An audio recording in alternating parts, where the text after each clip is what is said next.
Community that stands strong for biblical values and works tirelessly to influence culture and policy with truth, advancing biblical values and ensuring a stronger, upright America for our families and future generations. AFA Insider, formerly AFA Alert, informs you first about AFA's mission and aiding the church in its task of fulfilling the Great Commission. Sign up to receive AFA Insider emails at afa.net. Jenna Ellis in the morning on American Family Radio. I love talking about the things of God because of truth and the biblical worldview. The U.S. Constitution obligates our government to preserve and protect the rights that our founders recognized come from God, our Creator, not our government. I believe that Scripture in the Bible is very clear that God is the one that raised up each of you, and God has allowed us to be brought here to this specific moment in time. This is Jenna Ellis in the morning. Good morning. Good morning. Well, it is Friday, June 20th, and we have back with us this morning Congressman Marlin Stutzman from the great state of Indiana. And you will recall that he joined us earlier in the week, and then because of some cell tech issues, can you hear me now? We actually get to have him back on for a whole other segment. So that's actually okay with me, and we're very grateful, Congressman, that you are rejoining, because we didn't get into a couple of other topics that I wanted to address. But first, you were in the midst of talking about your Emergency Spending Accountability Act. So I wanted to go back to that first, and I'll let you tell our audience why that's so important. Yeah, great to be with you again, Jenna, and thanks to our Hoosier cell signal in some spots, but we're good this morning. So I'm really appreciate you covering the Emergency Spending Accountability Act, because I think it's some of the most common sense legislation that Americans, we can all identify with, because we always have an emergency. You know, there's whether it's your little child that jumps off the kitchen table counter and breaks a leg, and you have to go to the hospital, and you got to pay that bill that you weren't expecting. Well, obviously that happens at the federal government level as well. We had this hurricane last year that went way up into, it hits Florida, and then it hits Georgia and North Carolina, and the damage was just incredible. There's, of course, fires in California. There's always going to be an emergency, sooner or later. And COVID, of course, was one of the biggest ones. But Congress always seems to take advantage of those situations. And we think that there would be a rainy day fund somewhere that we would use to pay for emergencies. Well, we don't, which is sad. So we just add it to the credit card bill. And of the $27 trillion of debt that's publicly held, out for the federal government, 12 trillion of that has been from emergency spending, so almost half of it. And Rahm Emanuel said back during the recession in 2009, never let a good crisis go to waste. Well, that's a very bad approach to dealing with emergencies, because Congress has always overreacted, and then they pay for things in an emergency funding bill that is not even close to part of the emergency. I mean, they're paying for sprinkler systems on golf courses. I mean, it's just, that's the sort of thing that Americans, we all get so fed up with, is that we feel Congress takes advantage of us as taxpayers in a time when there is real need, and then they add all this other spending provisions that just add to the debt. And so the Emergency Spending Accountability Act requires Congress, we can do emergency spending, but it has to be paid back within 5 years, and that it needs to be considered like on budget. It can't be just allowed to be off budget, like a spending spree that all of a sudden happens during an emergency. And trying to get spending under control in Washington has been just so difficult. So I'm hoping this bill not only drives the conversation, but it actually is enacted at some point to control emergency spending. Yeah, and this is so incredibly important. And as you're mentioning, how recklessly legislatures and even executive branch officials have taken this emergency spending on both state and federal level, well out of proportion. It previously, in the most recent example, has been all of the COVID emergency orders and all of this. It's so important to rein that in. And so I hope that this passes with a wide margin, and this really does make sense. And so I want to also move to getting your comments on the One Big Beautiful Bill, which was very much in the news until the whole Iran controversy and all of that started. But this is still an ongoing debate in Congress. And now that the House has passed its version, it's gone to the Senate. The Senate is contemplating a couple of amendments that are really, I think, inexplicable maybe from Republicans. One of them is from Senator Tom Tillis, who's pushing an amendment that would strip Americans of the ability to bring justice against mega corporations, basically other woke institutions from legal accountability, and has marketed this bill, I think, deceptively as taxing quote unquote foreign litigation funding, when in reality it subjects all litigation funders to a 41% levy. And the effect of this would be to drive away financing from conservatives, that without litigation financing, which is almost impossible at scale for a lot of conservative causes even now, we wouldn't be able to bring these lawsuits against these giant woke corporations. So what's going on with Republicans in the Senate? Yeah, no, great question. And, I can tell you this. I mean, I'm a business guy. I'm a small business guy. We're family business. We focus primarily on agriculture and manufacturing. And, we're large enough that, we have to have lawyers and accountants, but we're still small enough that, if a large corporation wanted to bury us in legal fees, they could do that. And so I understand the damage that, frivolous lawsuits can do to a business. And I don't know that this is necessary, and this is not helping promote small business and also just conscience.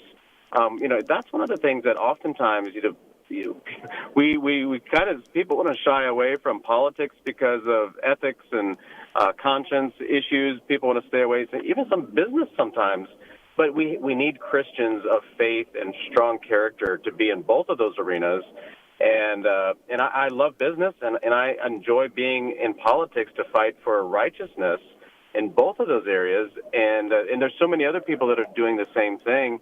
And if there's a threat, that all of a sudden we're going to have to do business with a company, or they're coming after us or they won't do business with us because we have an opinion or a belief in a righteous position, and they're going to force us to do business. It's not right. And it's easy for them to bury us under legal fees if possible. So I think this is very dangerous. I think that we have to let the justice system weed out some of these people that are looking for payouts.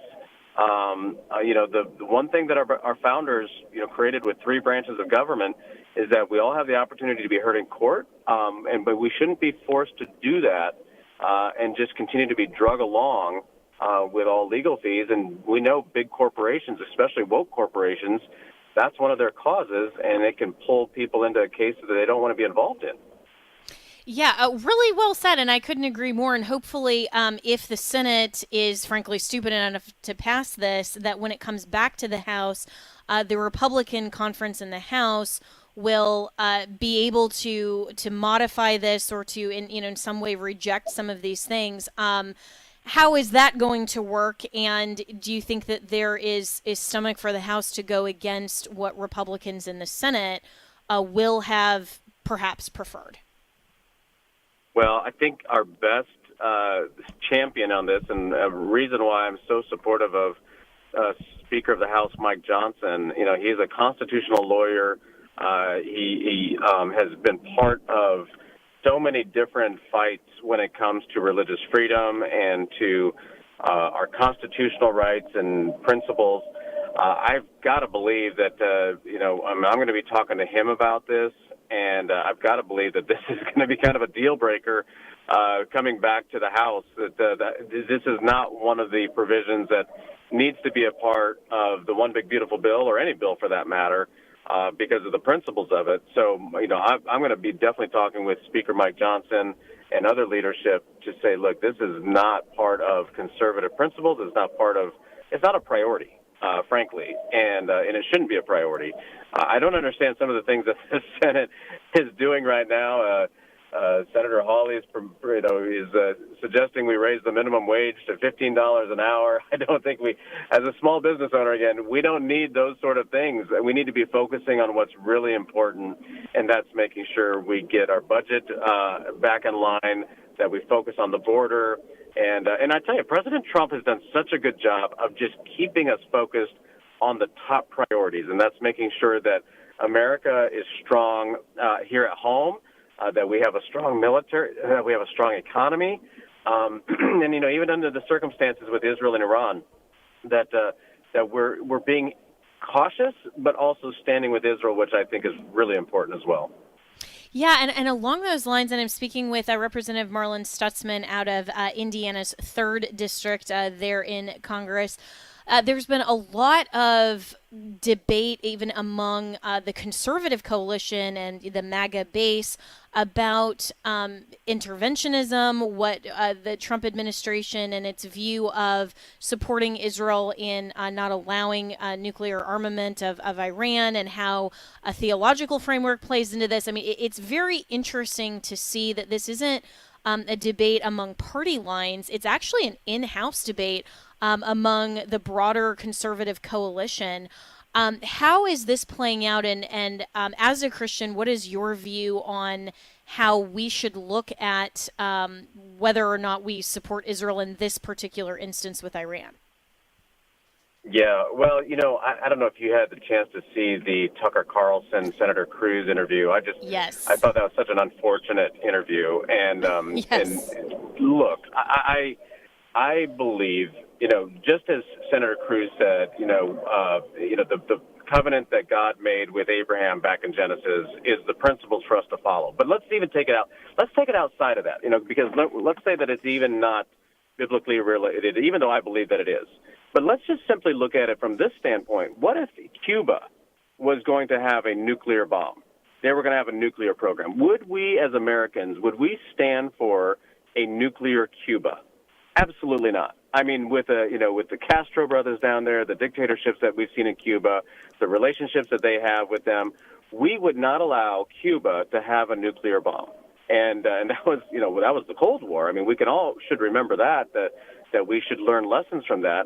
Well, it's the same circumstances. What about Israel being a state the size of New Jersey, and we know the hatred that the Iranian regime, not necessarily the people of Iran, but the Iranian regime has hated and has said openly over and over again that they want death to Israel, death to America.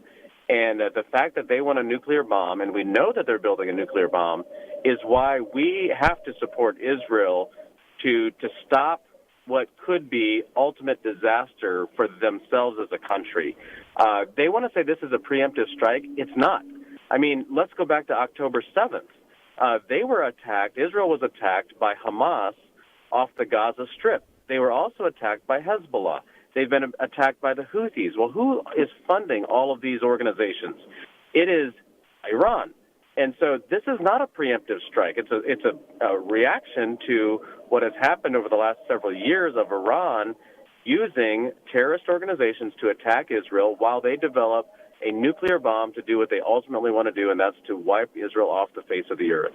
And we cannot allow it. It's not just America that should stand with Israel. It's the Saudis. It's the Turks. It should be anybody else in that region should say, you know what, we're not going to let Israel be the first to be held hostage or wiped away, but we're going to also make sure that we defend other greater parts of the Middle East from a nuclear Iran, because it's like giving a gangster a gun. He's going to shoot whoever he wants to shoot first, and then he's going to be able to go after anybody else that doesn't get in line. And that's why Israel needs to go in and do this. We need to stand with Israel. I would support President Trump using bunker buster bombs if that's what it took to make sure that we finished the job and supported Israel. But I also believe that greater parts of the world need to be standing with us as well. Yeah, and so well said. And I think that in the greater context that our listeners, have heard throughout this week, talking about the theology behind this, and what Senator Cruz, in my opinion, missed a really important point, that even though yes, we believe the Abrahamic covenant is eternal, it hasn't yet been fulfilled, it's a continued promise. Yeah. That doesn't actually rationally, really, it's not relevant to the contemplation here of Iran and getting a nuclear weapon. And so it's not that we're standing with Israel as a matter of covenantal theology, it's a matter of wisdom. And that, I think, was missed in the whole debate, that you perfectly summed there, that even if another foreign nation didn't have a biblical framework for anything related to Israel, this is still a very plainly obvious issue to stand with Israel now. And when the Bible doesn't give us specific direction that prohibits or commands one direction or the other, it comes down to a wisdom issue. And the wisdom issue here, it seems very plainly, should be what the president and what hopefully the Republican members of Congress are doing in standing with Israel in this instance. So, where do you draw the line, or perhaps divide this in your policy framework between a theology that commands a certain policy and prescribes it versus a wisdom issue? Yeah, no, that's a great way to frame it, and I'll always stand with Israel from an Abrahamic covenant standpoint, but also, and you know what, I mean, it's easy to say, well, Israel isn't following God's word the way that they should. Well, look, frankly, at America today, there's a lot of questions around us, and that's why we have to be engaged in the arena to keep fighting for biblical principles in politics. We have to keep fighting for biblical principles in global and international diplomacy, and that's why I believe it's important to be engaged here, because you know what? America has the strongest military. We're the strongest economy in the world. And when you have the strength, it's kind of like the verse that talks about to whom much is given, much is required. I know it's easy to say, you know what, we're just going to be America only. We're tired of dealing with the messes around the world. Well, if we do that, we're going to let China, we're going to let Russia, we're going to let Iran, we're going to let all the bad actors go take over all the other neighborhoods, and then guess what? Then they're all going to gang up on us. And that's why it's important to have allies in these places. Europe right now, I tell you, I'm so disappointed with the European countries, because they're closer to Iran than what we are. And if North Korea had a nuclear capability, which they're working on, if Iran has nuclear capability, these are thugs, these are gangsters that will hold good people hostage.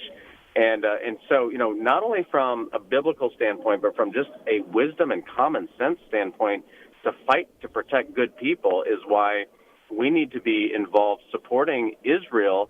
And like I said, it shouldn't be just Israel and America doing the dirty work. It should be European countries. It should be Middle Eastern countries that are also stopping Iran from having nuclear capability. And also, just from a democracy standpoint, everybody wants to, defend democracy, even though we're a constitutional republic here in the United States with a democratic process. But, Israel is the only democracy in the Middle East. Every other country over there is an authoritarian government.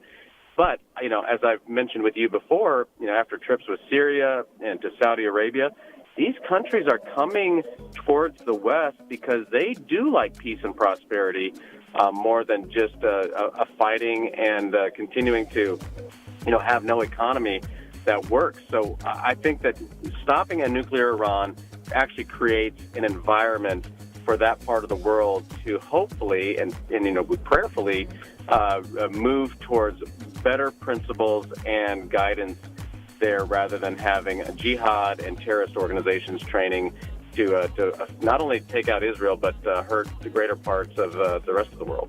Yeah, well said. Well, Congressman Marlin Stutzman, really appreciate you joining again on a Friday, and we'll have to have you back even more often. You're always welcome on the show, and thank you for your commitment and fidelity to biblical principles, wisdom issues, and being willing to share with our audience. So we'll be right back with more here on Jenna Ellis in the Morning. How about this? Some actual good news on the healthcare front, even as costs just keep skyrocketing. So if you're 65 or older, MediShare now offers MediShare 65 Plus. Call them. You can talk to them about this. A lot of people are taking advantage of this now because even if you have Medicare Parts A and B, you know there are out-of-pocket things, deductibles and copays that just keep going up. And the whole point is to help you by giving you a low, consistent monthly payment that fills in the gaps. In fact, I can tell you how much MediShare 65 Plus is. For example, it's $99 a month up to age 75. It keeps costs under control. That helps with peace of mind. MediShare is trusted, too. It's been around for 30 years, and it's a community of people who help each other. Business owners, retirees, pastors, teachers. People love being part of it. Here's the number you can call now. They are easy to talk to. Call 833-45-BIBLE. That's 833-45-BIBLE. 833-45-BIBLE. Hi, I'm Jan Harper. If you are a pastor's wife, come be encouraged and renewed as you share your challenges and stresses unique to pastors and their wives. The AFA Pastors and Wives Fishbowl Retreat is coming October 28th through the 30th. You're invited to join us at Pickwick Landing State Park in Counce, Tennessee for 3 days of encouragement, renewal, and worship. Once again, Brother Bert Harper, AFA Director of Family and Pastoral Ministries, will host the retreat along with his wife Jan. Our special speaker will be J.J. Jasper of American Family Radio. If you've attended in the past, we'd love to see you again. And if you've never experienced a fishbowl retreat, we especially invite you to be refreshed and renewed. The per-couple admission price includes lodging, meals, and materials.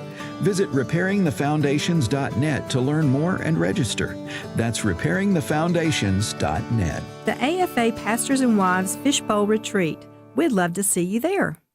Hello, Americans. I'm Todd Stern. Stand by for news and commentary next. The Trump administration has reversed a short-lived deportation exemption for hotel, farm, and restaurant workers. The administration initially granted exemptions to illegals on behalf of wealthy donors, investors, and lobbyists. But America First voters were enraged, lit up the White House switchboard. Moving forward, all illegals will be subject to deportation. No safe harbor. The president's mass deportation policy is not meant to be cruel or mean-spirited. It's not xenophobic or racist either. The reality is every person who crossed our border without permission committed a crime. Their intentions may have been pure as the driven snow, but that does not dismiss the fact they're here illegally. It also sends a message to the rest of the world that we do not enforce our laws. We are, in fact, a nation of immigrants, lawful immigrants, and our first and only allegiance should be to those migrants who come to our shores the lawful way. I'm Todd Stearns. Welcome back to Jenna Ellis in the Morning on American Family Radio.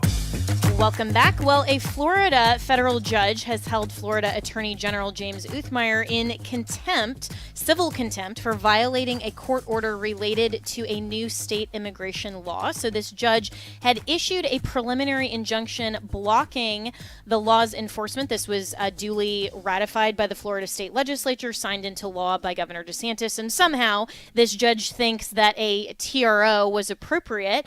But the AG sent a letter to law enforcement agencies stating he couldn't prevent them from enforcing the law, and this action was somehow deemed a violation of the injunction, leading to a contempt finding. And the AG said Tuesday in a post on X, quote, "If being held in contempt is what it costs to defend the rule of law and stand firmly behind President Trump's agenda on illegal immigration, so be it."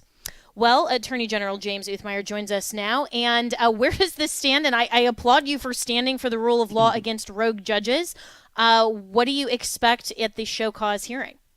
Well, you know, the contempt order has been issued. It was a civil contempt order, so I'm not behind bars. And she has, issued a reporting requirement where every couple of weeks I have to report on my compliance with the law. But this was a very unusual case. The first day of law school, students learn the scope of jurisdiction, separation of powers, the bounds of a court's authority. And in this case, there was not a single law enforcement agency sued, not one party before the court. So when the judge asked me to order all of state law enforcement to stand down, I don't have the authority to do that. And my oath to the Constitution, to Florida law, is paramount above everything else. So, if she wants to hold me in contempt, that is a price I'm willing to pay to uphold my oath to the Florida Constitution and our state law. The interesting thing here is, we had a state law that made being in Florida illegal, and she can say that law is unlawful, but the federal government has actually delegated immigration enforcement authorities to all of our state law enforcement, and the federal law, there's not any question about the validity of that. So we are going to continue being pedal to the metal, carrying out President Trump's agenda to enforce against illegal immigration with every resource we have, and the judge's ruling can't impact that. Well, and I applaud you for that, and you're absolutely right that we learn in law school the chain of command, if you will, of what is lawful, and then when a judge steps outside of their actual jurisdiction to adjudicate an issue. And so, are you planning to challenge the contempt as basically a contempt for an unlawful TRO to begin with? Well, we are going to appeal her finding on the merits of the law itself.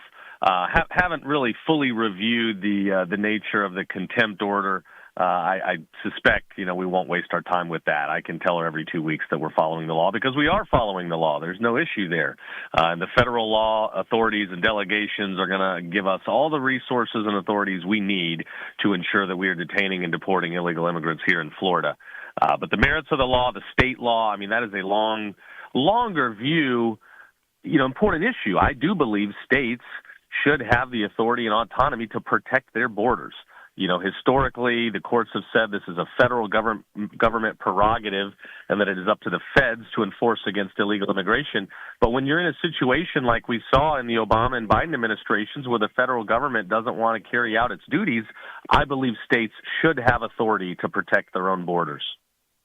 Yeah, and that just seems to be a common sense. And, I was asked in a separate interview talking about this and supporting you and what you posted on X. And I'm speaking with Florida Attorney General James Uthmeyer about the civil contempt order that typically conservatives will say, well, we need to follow the rule of law. And if you don't like what a judge is ordering, or, you don't like the Dobbs decision for the Supreme Court, for example, then, we need to follow the law. But then when Republicans or conservatives, like in this instance, are going against a judge's order, and we applaud that, is that a double standard? And, my response to that was, of course not. We have to define what lawlessness actually is in context. But how do you respond to critics who say, well, wouldn't this lead to chaos if we can just pick and choose what judge's orders we follow or not? Well, my response is, just because a judge says something doesn't mean we should all bow down and honor it. Judges have obligations to the law themselves. And you see these judges across the country that are not willing to follow the law. And so leftist groups, they will forum shop and they will file suits in certain jurisdictions knowing that they're going to get a judge that's going to push politics and not law. And they'll get a ruling, out of some jurisdiction in the middle of California, and that judge will apply that to the entire country. That is not what the founders would have wanted. It's not what they intended. And I think we're having a very healthy discussion in this country right now as we see judges, impose political or legislative views on the executive branch. When the president wants to get a terrorist out of the country and a district court judge says he doesn't have the constitutional authority to do that, I'm glad to see the executive branch pushing back, disagreeing, and carrying out what is indeed their constitutional authority. So nobody respects rule of law more than me, but if you have a judge that doesn't have the jurisdiction to issue an opinion in the first place, that's not something that I'm going to respect, over my own views, my own constitutional obligations. Yeah, really well said. And so with the left forum shopping, and I had a guest on a few weeks ago that said that, even in the first couple of months of the Trump administration, already the left has filed nearly 300 lawsuits in various jurisdictions trying to simply thwart the president's agenda. I mean, all of this, of course, is lawfare, and it's selective, of course. And so with this particular judge in this instance, do you believe the purpose of the contempt order is punitive or more coercive? And what's the ultimate goal? I'm not going to get into the judge's motives. I can't tell you why she issued the order, but she clearly, disagreed with my view. She clearly does not want Florida law enforcement to be detaining and deporting illegal immigrants. But the federal law is what it is. You have a president that's enforcing that law, and I'm proud to support him in any way I can. So we're going to continue enforcing the law, and we will carry out the Trump administration's agenda here in Florida. And that's great. And so does this contempt order in your mind set a precedent for other perhaps rogue judges to pursue similar enforcement, and whether it is being misused for political ends or more coercive versus punitive? Would this set a precedent for other judges to pursue a similar track? And should Floridians in particular be concerned about expanded use of contempt authority? I think it could set a precedent, and it's a dangerous one. Holding an attorney general, a statewide cabinet official, in contempt of court is not something that should be, viewed lightly. It is a big deal. I can take it. I'll handle it. I'm a big believer in rule of law, and my duty is more important than punishments like this. But I would hate to see other officials start to cower and diverge from their duties because of a judge's actions. So I do think it could create a precedent.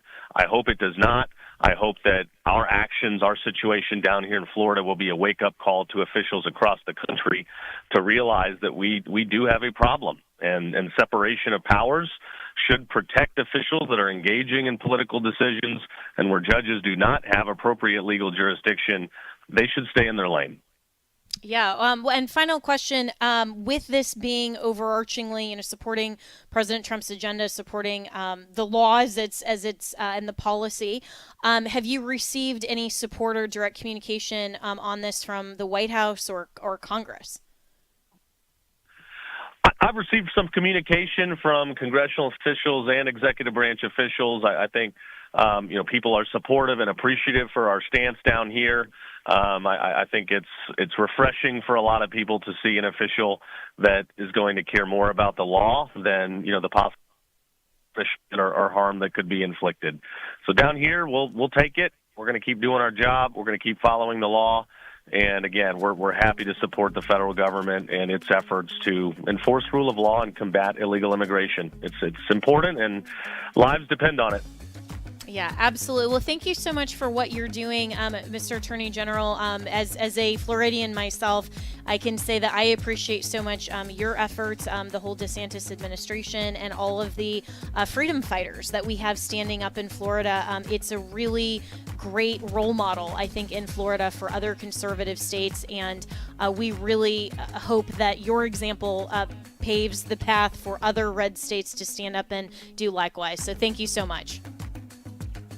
Of course. Happy to do it. It's an honor to serve. Thank you for having me. Always enjoy it. All right. Thanks so much. All right. Well, we'll be right back with more here on Jenna Ellis in the Morning.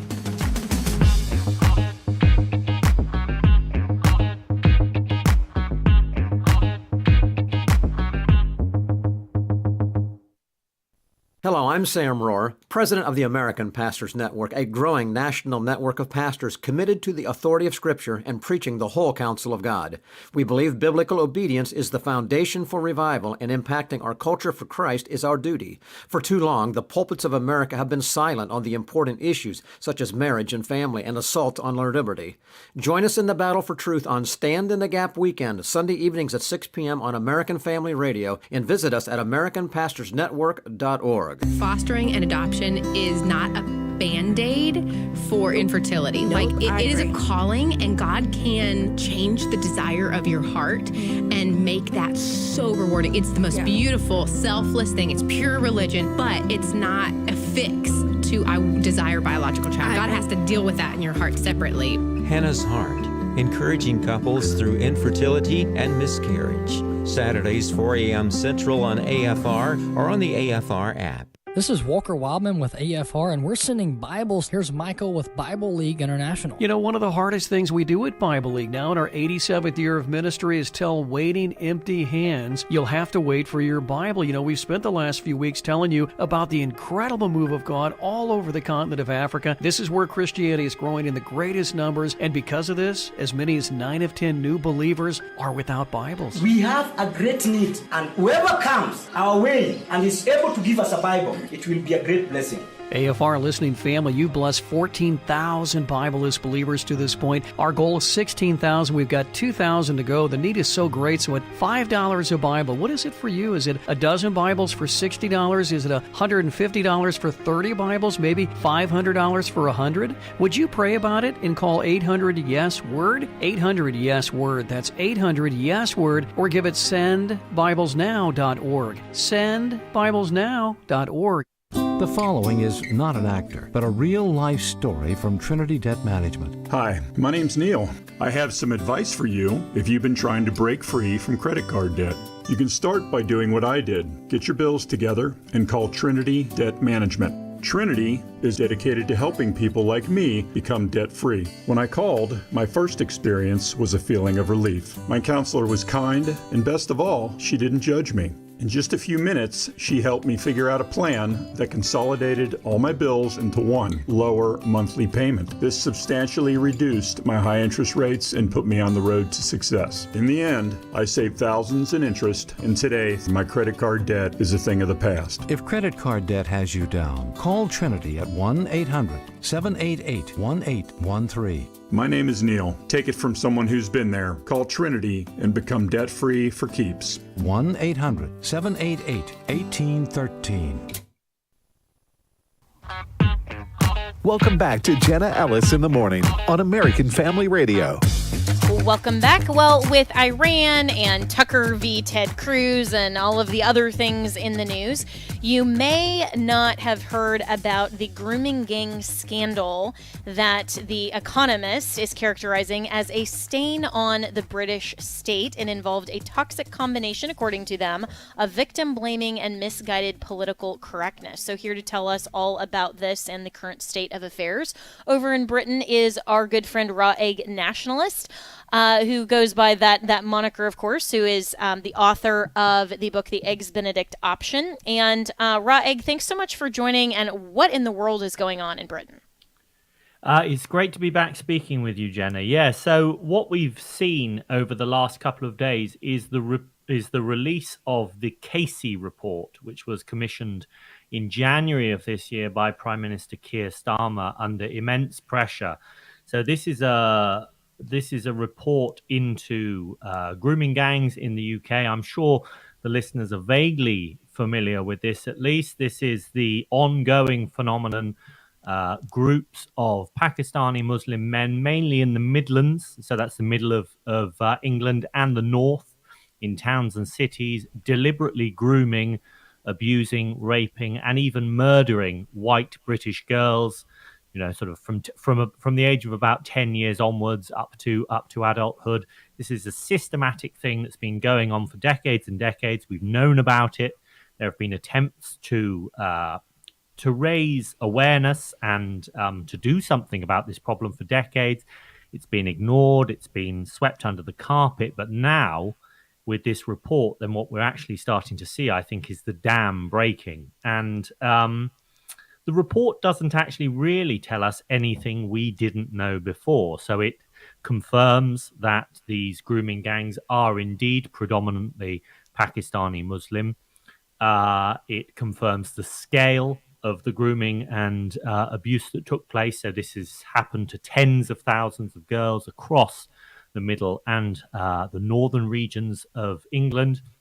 It confirms that there was a cover-up, that there were institutional failings, but also individual failings as well. So this wasn't just a structural problem within, let's say, British government and the police. This was also about deliberate choices made by individuals to protect themselves, to ignore the problem because they thought that there wasn't any real political currency, because they didn't want to be perceived as being racist or Islamophobic or anything like that.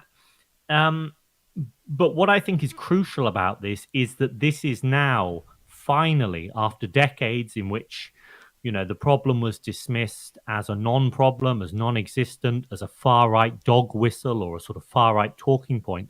Now what we're actually seeing is an official recognition that, yes, this really has been happening and it really is as bad as was being said for decades. But there are all sorts of other things about it that we can get into as well. But that's kind of an overview of it, really. The grooming gangs exist. It's been taking place on a massive scale, and now we've got an official recognition of it in the UK, really for the first time. Wow. And so what is the British government intending to do with this now? And now especially that is being raised by national media. I mean, there can't now at this point just be some sort of cover up. Well, this is an interesting thing because there's still a lot of backside covering taking place. So one thing that the report explicitly says is that nobody should be prosecuted, that the government shouldn't go after, not necessarily the rapists and abusers, but nobody in government, in local government, in the police force, or in any kind of official function should be pursued for their failures, despite the fact that the report says there have been incredible failures by officialdom to recognize the problem and stop it. The report actually does say, we shouldn't prosecute these people. So that's a major letdown. That's a major problem. But also, I mean, really, what the report calls for is a national inquiry. It says, we need to have a national inquiry in order to find out, exactly what happened. And there are other recommendations, like there should be legislative changes, so that older men having sex with teenage girls can't get away with it, that it's that there are safeguards in place to prevent that sort of thing from happening. But despite the kind of the true horror of the phenomenon, and that it's really kind of been revealed by this report, and it's come into the full glare of the national and indeed the international spotlight. And it's worth remembering actually that this became an issue largely because of Elon Musk on Twitter.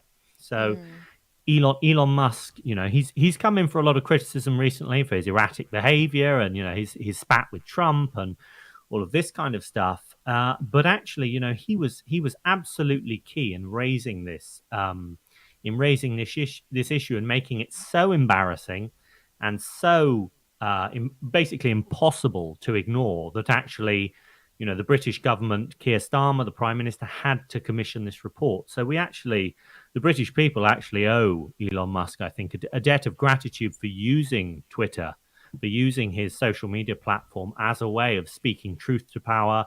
He was talking to British politicians and saying to them, you should be ashamed. You allow your young girls to be raped systematically by these grooming gangs. And that led to the report. So I think it's quite clear that there is going to be a cover-up of sorts, and that although this is in a way a kind of full disclosure or something approaching a fuller disclosure of the problem, it doesn't mean, I think, that everybody who is responsible is going to be held responsible and punished, which is a big shame. So I think the public needs to maintain pressure on the government. I think the opposition, the Conservative Party, Reform under Nigel Farage, then they really need to press home the advantage now. This is a tremendous concession by Keir Starmer having to commission this report and accept its findings, because the Labour government really didn't want, and the Conservative government before them actually didn't really want ever to have to address this problem because it is too painful. And it reveals, I think, the full extent of the failure of the multicultural project in Britain. Yeah, and speaking of that, the multicultural project, specifically, this is coming from, or was posted on X by an account at GB Politics that is citing the National Crime Agency Operation Stovewood and those statistics about historical cases of child sexual abuse and exploitation. And they were able to provide the following data on the ethnicity of perpetrators within their investigation. And of the 323 designated suspects in Operation Stovewood, 64% were Pakistani compared to 22% of British, and then the rest of, less than that comprises less than 10% otherwise were unknown, or 1% Slovakian. So the fact, though, that this basically accounts for 1 in 16 or so of Pakistani men in Britain, what does this tell you about the lack of assimilation into Western culture, understanding the worldview and the difference, of course, in religion?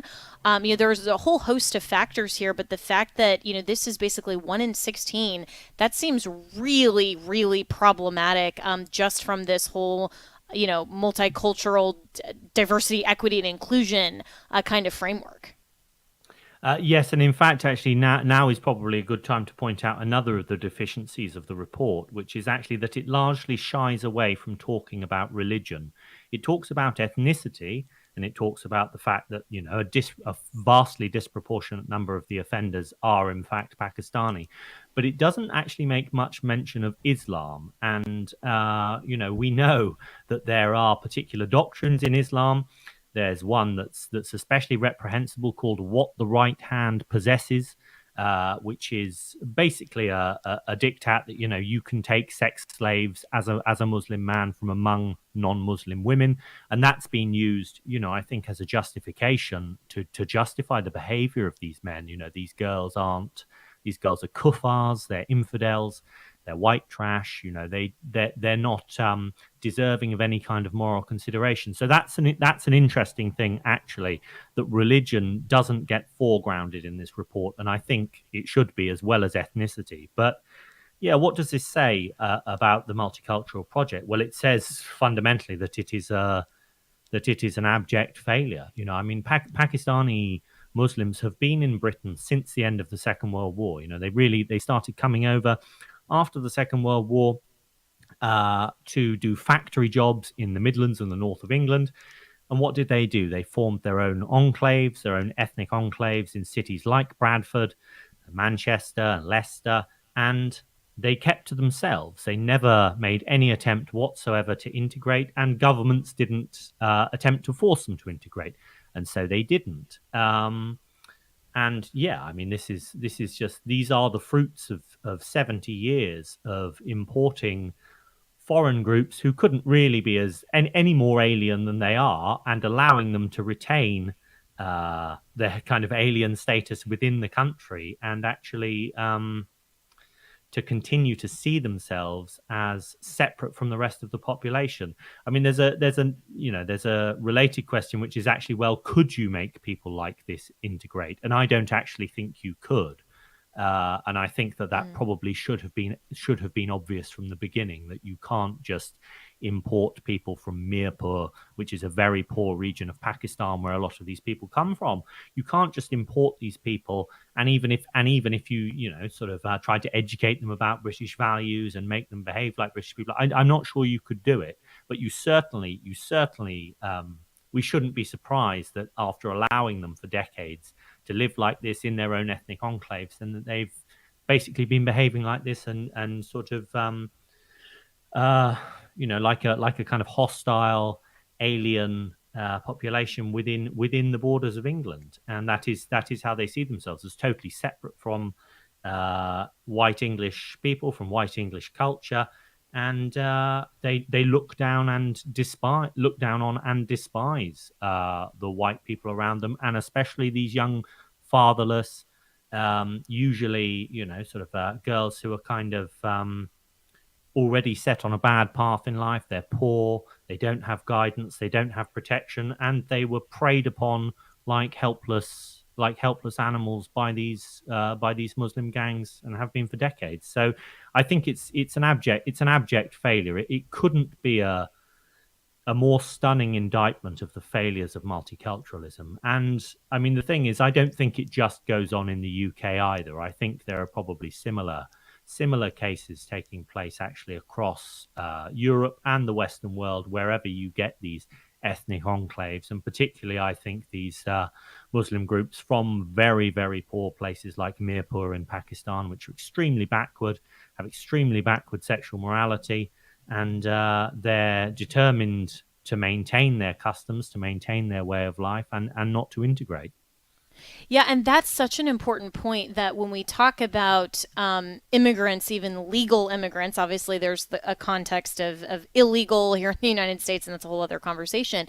But, when the left is suggesting that multiculturalism is some high value ideal that we should strive for because, we're the great melting pot in America, or whatever the West, including Europe, has suggested now from the far left, they're really diminishing the fact that so many of these people being imported are not looking to come to a Western nation to assimilate and to leave their former culture, way of life, belief systems, values behind, and adopt the views of the Western nation that they're coming into. I mean, even things like hygiene practices, for example. I mean, there was a article I was reading years ago, and I forget the publication, but was talking about how many different chopped fruits and vegetables that are sold at even just regular grocery stores are now contaminated just based on the hygiene of some of the workers in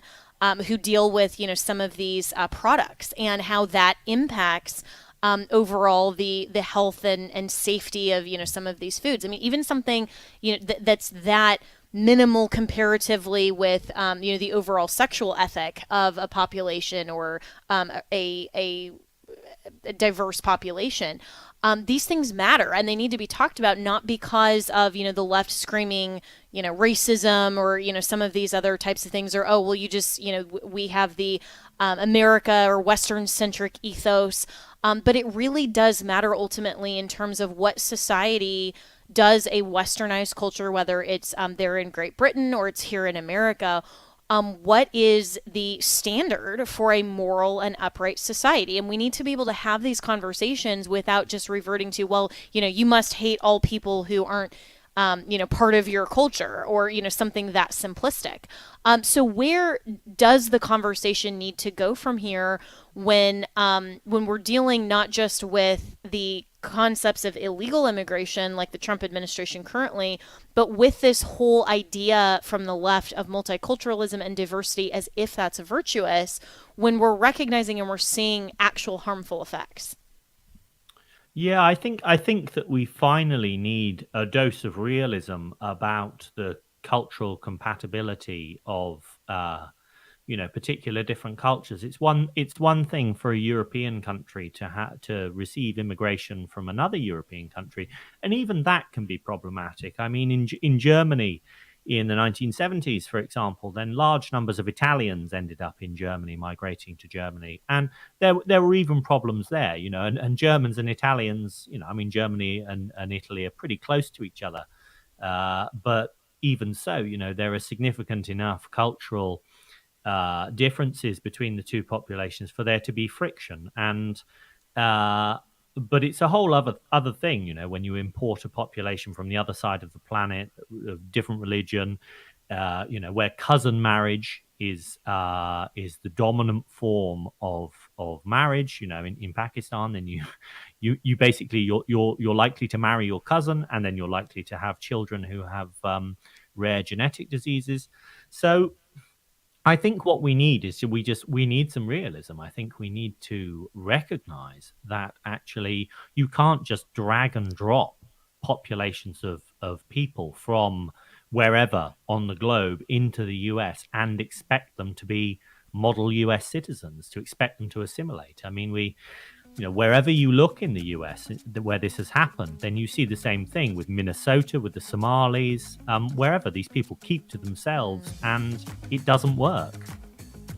Well said. Well, Raw Egg Nationalist, we'll have to have you back on soon to talk about the latest in the Maha movement. I was going to ask you some stuff on that front, but this turned into more of an extended and I think important conversation over this that, the talking about the debate with President Trump and getting, sort of attacked for his comments on how the Somalis aren't assimilated. I mean, these are conversations that conservatives and Western culture in general needs to have, and we need to have very honestly. So thanks so much for your time this morning. And as always, listeners can reach me and my team, Jenna, at afr.net. And don't forget to listen to On Demand for a fascinating discussion with Daniel Horowitz, afr.net.